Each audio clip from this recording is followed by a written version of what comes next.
বালুরঘাটের BJP বিধায়ক অশোক লাহিড়ীর আত্মসহায়ক অমিত খটিককে মারধরের অভিযোগ উঠল তৃণমূল ছাত্র পরিষদের বিরুদ্ধে। এই ঘটনায় উত্তেজনা ছড়িয়েছে বালুরঘাটে।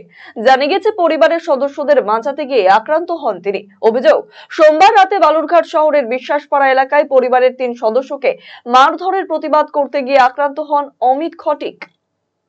বিধায়কের আত্মসহায়ক ঘটনায় জখম অবস্থায় বালুরঘাট সুপার স্পেশালিটি হাসপাতালে ভর্তি করা হয়েছে তাকে। খবর পেয়ে মধ্যরাতে অমিত খটিকের সাথে দেখা করতে যান বিজেপির জেলা সভাপতি স্বরূপ চৌধুরী সহ অন্যান্যরা।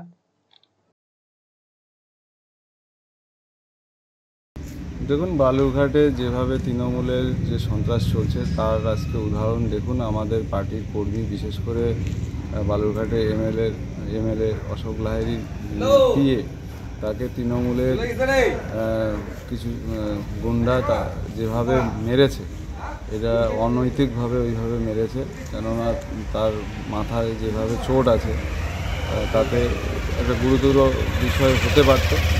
তো আমরা দেখছি রুগীটা সুস্থ হওয়ার অবধি, এবং আগামীকাল এই নিয়ে বালুরঘাট থানায় কমপ্লেন হবে। এই ঘটনায় বালুরঘাট থানায় লিখিত অভিযোগ দায়ের করতে চলেছেন আক্রান্ত বিজেপি বিধায়কের আত্মসহায়ক। এর কি পুলিশের দ্বারস্থ হবে? অবশ্যই।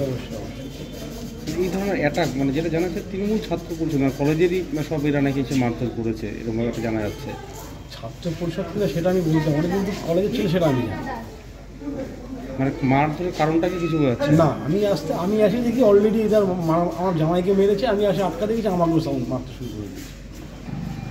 থানায় অভিযোগ করবো। আমি আইক সাহেবকেও বলেছি, আইক সাহেব স্পটে গিয়েছিলেন, ওনাকেও বলেছি, যারা অফিসার ছিল ওনাকে সবাইকে আমি বলেছি। অন্যদিকে তাদের বিরুদ্ধে আনা অভিযোগ অস্বীকার করেছেন টিএমসিপি।